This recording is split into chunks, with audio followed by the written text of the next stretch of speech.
जिसका नाम है भारतीय नागरिकता अधिनियम 1955। भारतीय नागरिकता अधिनियम 1955 से आए दिन किसी न किसी कॉम्पिटिटिव एग्जाम में अक्सर प्रश्न पूछे जाते हैं। तो बिना देर किए इस वीडियो की शुरुआत करते हैं। आज का जो महत्वपूर्ण टॉपिक है भारतीय नागरिकता अधिनियम 1955। ये भारतीय नागरिकता अधिनियम क्या है, भारत के नागरिक होने से आपके क्या क्या फायदे हो सकते हैं, और भारतीय नागरिकता को कैसे प्राप्त किया जा सकता है, वह कौन कौन से तरीके हैं, और कैसे संसद द्वारा आपकी नागरिकता छीनी जा सकती है, पूरी डिटेल्स इस वीडियो में जानने वाले हैं। तो सबसे पहले यह जान लेते हैं नागरिकता के बारे में थोड़ी सी 2 लाइन। यह अधिनियम निर्धारित करता है, यानी अधिनियम है, एक्ट है, निर्धारित करता है कि कौन व्यक्ति भारत का नागरिक होगा और कौन नहीं होगा। ऐसा नहीं कि कोई भी विदेशी आ गया वो भारत की नागरिकता ग्रहण कर सकता, ऐसा भी नहीं है, क्योंकि नागरिक होने के बहुत सारे आपके फायदे हैं। क्या क्या फायदे हैं? आप भारत में रहकर चुनाव भी लड़ सकते हैं, वोट भी दे सकते हैं, गवर्नमेंट की सरकारी नौकरी अगर निकलती है भर्ती उसमें आप आवेदन भी कर सकते हैं, सारे आपको फंडामेंटल राइट मिलते हैं, सारे मौलिक अधिकार आपको मिलते हैं। ठीक, हर प्रक्रिया में आप भाग ले सकते हैं आप अगर भारत के नागरिक हैं तो। लेकिन अगर वही भारत के अगर आप नागरिक नहीं है, हमारे देश में बहुत सारे ऐसे विदेशी लोग हमारे देश में रहते हैं, तो क्या वो वोट डालते हैं? नहीं। क्या वह चुनाव लड़ते हैं? नहीं। क्या भर्तियां अगर गवर्नमेंट की निकलती हैं तो उसमें आवेदन करते हैं? नहीं करते हैं, तो नागरिक नहीं है। लेकिन आप अगर नागरिक हैं भारत के तो आपके कुछ फायदे हैं जो हमने बताया। ठीक, भारत की नागरिकता कैसे प्राप्त की जा सकती है, वो 5 तरीके हैं। प्रश्न कई बार विकल्प में पूछा जाता है कि कौन सा तरीका नहीं है, तो आपको 5 तरीका कम से कम याद रहना चाहिए। जन्म के आधार पर आपको की नागरिकता मिलती है। अगर आपका यहाँ जन्म हुआ है, आपके माता पिता हैं, तो आप नागरिक होंगे। यदि कोई व्यक्ति भारत में जन्म लेता है तो कुछ शर्तों के अनुसार उसे भारत की नागरिकता मिलती है। ऐसा नहीं है कि कोई विदेशी आकर उसका यहाँ पर संतान हो गया तो वह भारत का नागरिक हो जाएगा, नहीं। कुछ शर्तें होती हैं कि उसका माता पिता कम से कम यहाँ रह रहे हो तब उनको नागरिकता मिलेगी, और उसके माता पिता नागरिक होंगे तभी मिलेगा। वंश के आधार पर, प्रश्न पहला याद रखिएगा, जन्म के आधार पर आपको नागरिकता मिलती है और वंश के आधार पर। इसमें क्या है, अगर किसी व्यक्ति के माता पिता में से कोई एक अगर भारतीय है लेकिन वह विदेश में जन्मा है तो वह भारत का नागरिक का दावा कर सकता है। अगर माता पिता ही अगर मान के चलिए भारत के ही नागरिक हैं, अगर वह कोई व्यक्ति उसी के लड़के अगर कहीं विदेश में जन्मे हो या उनके लड़के का लड़के अगर विदेश में जन्मे हो तो वह भी भारत के नागरिक ही माने जाएंगे। ठीक, पंजीकरण द्वारा रजिस्ट्रेशन द्वारा भी आप नागरिकता प्राप्त कर सकते हैं। कुछ विशेष वर्गों में विदेश नागरिक पंजीकरण के द्वारा भारतीय नागरिक बन सकते हैं। अभी आपने सीमा हैदर सचिन के बारे में सुना। सचिन आपका भारतीय नागरिक है, लेकिन अभी नागरिकता की बात चल रही है सीमा हैदर की, और ये यहाँ पर लंबे समय तक रहेंगे। उसके बाद रजिस्ट्रेशन करेंगे, आवेदन करेंगे, करने के बाद अगर भारत सरकार को लगेगा कि नहीं इसको नागरिकता देनी चाहिए, चाहे उन शर्तों को अगर पूरा कर रही होंगी तो उनको नागरिकता दी जाएगी, और नागरिकता मिल जाने के बाद बहुत सारे अधिकार भी उनको मिल जाते हैं। देश में समाहित होने से, देश में समाहित होने से क्या है, देश में समाहित होने से अगर भारत में कोई नया क्षेत्र जुड़ता है तो वहाँ के लोगों को भी नागरिकता मिल सकती है। जैसे हमारे पड़ोसी मुल्क कौन है, जैसे नेपाल है, भूटान है, पाकिस्तान, अफगानिस्तान, श्रीलंका, मालदीव, ये है ना। अगर कोई भी देश जैसे नेपाल को हम लोग अपने देश में समाहित कर लिए, या नेपाल का कुछ ही भूभाग को अपने देश में समाहित कर लिए, और जहां पर वह जनसंख्या रहती है अगर भारत के भूभाग में आ गया तो फिर वहां के लोग भी भारत के नागरिक हो जाएंगे। या पूरा पाकिस्तान ही भारत में अगर सम्मिलित हो गया तो पूरे पाकिस्तान के नागरिक भी भारत के नागरिक हो सकते हैं। ठीक, तो कोई भी अगर क्षेत्र अधिग्रहण किया जाता है तो वहाँ के नागरिक भी भारत के क्या हो जाते हैं, नागरिक हो जाएंगे। तो ये तो 4 ये थे ना। अभी एक और देखिए कैसे। पहला क्या था, जन्म के आधार पर, दूसरा वंश के आधार पर, तीसरा क्या है, पंजीकरण के आधार पर, और चौथा क्या है, देश में समाहित होने के द्वारा। ठीक, 5वां क्या है जी, नैसर्गिकरण द्वारा। ये क्या है, कोई विदेशी नागरिक जो भारत में लंबे समय तक रह रहा है, कोई भी विदेशी नागरिक जो भारत में लंबे समय तक रह रहा है, जो भारत में लंबे समय तक रह रहा है, कुछ शर्तों को पूरा करता है तो आवेदन करके नागरिकता ले सकता है। लंबे समय तक रह रहा है, भारत की भाषा को जानता है, भारत की संस्कृति में पूरी तरीके से वह ढल चुका है, लंबे समय तक वह रह रहा है, तो भारत के लिए आवेदन कर सकता है, नागरिकता के लिए आवेदन कर सकता है। नागरिकता खोने के, ये 5 तरीके आप नागरिकता प्राप्त करने के थे। अब नागरिकता खोने के 3 तरीके याद रखिएगा। त्याग, अगर आप खुद अगर भारत में थे, अमेरिका में जाकर लंबे समय तक बस गए और बसने के बाद वहाँ के आप नागरिक हो गए, तो यहाँ की नागरिकता आपको क्या करना होगा, त्यागना पड़ेगा। स्वयं अपनी इच्छा से नागरिकता छोड़ देना, अगर आप स्वयं भी अपनी नागरिकता इच्छा से छोड़ते हैं तो भी आपकी नागरिकता समाप्त हो जाएगी। स्वतः समाप्ति, कैसे होगी स्वतः समाप्ति? स्वतः समाप्ति, अगर ये तो स्वेच्छा से था कि आपने भारतीय नागरिकता को छोड़कर कहीं और चले गए, लेकिन इसमें स्वतः कैसे समाप्त हो जाती है? यदि कोई व्यक्ति स्वेच्छा से किसी अन्य देश की नागरिकता ले लेता है, अगर, क्योंकि भारत में एकल नागरिकता का प्रावधान है, और एकल नागरिकता का प्रावधान हम लोगों ने कहाँ से लिया है, ब्रिटेन से लिया है, तो इसलिए एक व्यक्ति 2 देश का नागरिक नहीं हो सकता। अगर आप भारत के नागरिक हैं तो ठीक है, अगर नहीं तो भारत की नागरिकता छोड़ के अगर आप अमेरिका में बस के वहाँ की नागरिकता ले लिए तो यहाँ की नागरिकता क्या हो जाएगी, समाप्त हो जाएगी।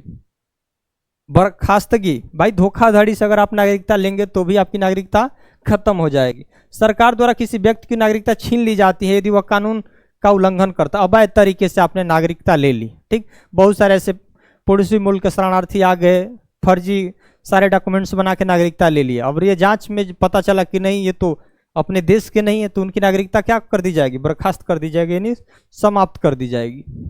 उसके बाद इसमें जो भारतीय नागरिकता अधिनियम 1955 था, इसमें कई बार संशोधन हुआ। 2019 में जो संशोधन हुआ था बड़ा बवाल मचा था जी। 2019 में जो संशोधन हुआ था इसमें बड़ा बवाल मचा था, पूरे देश में विरोध हो रहा था। विरोध के पीछे भी कारण है कि जो उसमें थोड़ी सी अनुच्छेद आर्टिकल 14 जो होता है कानून के समक्ष समानता की बात जो संविधान करता है, उसकी थोड़ी सी उल्लंघन हुआ था। वह क्या उल्लंघन हुआ था थोड़ी सी समझ लेंगे। 1955 के बाद इस अधिनियम में कई बार संशोधन हुए, तो लेटेस्ट वाला जो संशोधन हुआ था नागरिकता संशोधन अधिनियम 2019, इसको CAA सुने होंगे, यानी CAA का मतलब सिटीजनशिप अमेंडमेंट एक्ट होता है, ठीक। ये संशोधन हुआ था 2019 में। उसके बाद कई संशोधन हुए, 1955 के बाद 1986 में, 92 में, 2003 में, 2005 में, 2015 में, और लेटेस्ट वाला 2019 में हुआ था। इसमें क्या था थोड़ा सा समझ लेते। बहुत चर्चा में रहा क्योंकि इसमें कुछ खास धर्मों के शरणार्थियों को भारत की नागरिकता देने की बात की गई थी, यानी कुछ खास धर्म के लोग, यानी कौन, पाकिस्तान, अफगानिस्तान और बांग्लादेश से आए हुए लगभग 6 धार्मिक समुदायों की नागरिकता देने की बात की गई थी। एक ऐसा धार्मिक समुदाय था जिनको नागरिकता देने की बात नहीं की गई थी, उसी पे बवाल मचा था, वह मुस्लिम लोग। मुस्लिम शरणार्थी अगर कोई भी आएंगे तो उनको नागरिकता न देने की बात कही गई थी, इसीलिए बड़ा बवाल मचा था। तो कानून के आर्टिकल 14 कहता है कि कानून के सामने सब लोग क्या है, बराबर है, तो फिर भेदभाव क्यों किया गया 2019 में? या संविधान की प्रस्तावना में धर्मनिरपेक्षता, पंथ निरपेक्षता की बात की गई है, यानी पंथ निरपेक्षता क्या है, एक संविधान का मूलभूत ढांचा है, यानी राज्य का अपना कोई निजी धर्म नहीं होगा लेकिन सभी धर्मों के साथ समान व्यवहार किया जाएगा। लेकिन यह मामला थोड़ा सा इसका उल्लंघन हो रहा था, इसीलिए बड़ा बवाल मचा था जी। 6 धार्मिक समुदायों के लोगों को नागरिकता दी जाएगी यदि वे पाकिस्तान से आए हो, बांग्लादेश से आए हो और अफगानिस्तान से। 3, क्योंकि यहां पर अल्पसंख्यक में कौन होता है, हिंदू होता है, ठीक, क्योंकि ये मुस्लिम बाहुल्य देश है ना। 31 दिसंबर, ये डेट याद रखिए, 31 दिसंबर 2014 तक भारत में आ चुके वे धार्मिक उत्पीड़न के कारण भारत आए थे, यानी 31 दिसंबर 2014 से पहले जो भी बांग्लादेश, पाकिस्तान, अफगानिस्तान में जो भी हिंदू लोग आए थे उनको नागरिकता देने की बात की गई थी। लेकिन किनको भाई नहीं देने की बात की गई थी? शामिल कौन कौन से समुदाय, कई बार एग्जाम में पूछा जाएगा कि कौन 6 समुदाय थे। हिंदू, अगर वह सिख है, बौद्ध है, जैन है, पारसी है और ईसाई है। हिंदू, सिख, बौद्ध, जैन, पारसी और ईसाई 6 समुदाय थे जो अल्पसंख्यक वहाँ है, वो अगर भारत में आए हैं 31 दिसंबर 2014 से तो उनको नागरिकता दी जाएगी। लेकिन किसको नहीं दी जाएगी, यहाँ देखिए, एक मुस्लिम समुदाय को इस कानून में शामिल नहीं किया जाएगा। इसलिए बड़ा बवाल मचा था। 2019 में आप लोगों ने देखा कि जगह जगह पर बड़े पैमाने पर आंदोलन हुआ, ठीक। अगला क्या है, मुख्य बदलाव। इसमें बदलाव किया गया था नागरिकता अधिनियम 2019 में, संशोधन अधिनियम में क्या बदलाव किया? पहले भारतीय नागरिक के लिए 11 साल का निवास अनिवार्य था, लेकिन अब उसको घटाकर कितना कर दिया गया, 5 साल। क्यों कर दिया गया? क्योंकि 2014 में से पहले आए थे और 2019 में यह कानून बना ना, तो इसको क्या कर दिया गया, 5 साल, 14/5/19, 5 साल कर दिया गया। यह अधिनियम इलीगल माइग्रेट, अवैध प्रवासी की परिभाषा को क्या कर दिया गया, बदल दिया गया, और उपयुक्त समुदाय के लोग अब अवैध प्रवासी नहीं माने जाएंगे, पहले ये माने जाते थे। विवाद और विरोध का कारण क्या था, इसमें धार्मिक आधार पर भेदभावपूर्ण माना गया, क्योंकि मुसलमानों को शामिल न करने के कारण ही आलोचना हुई थी इस कानून की।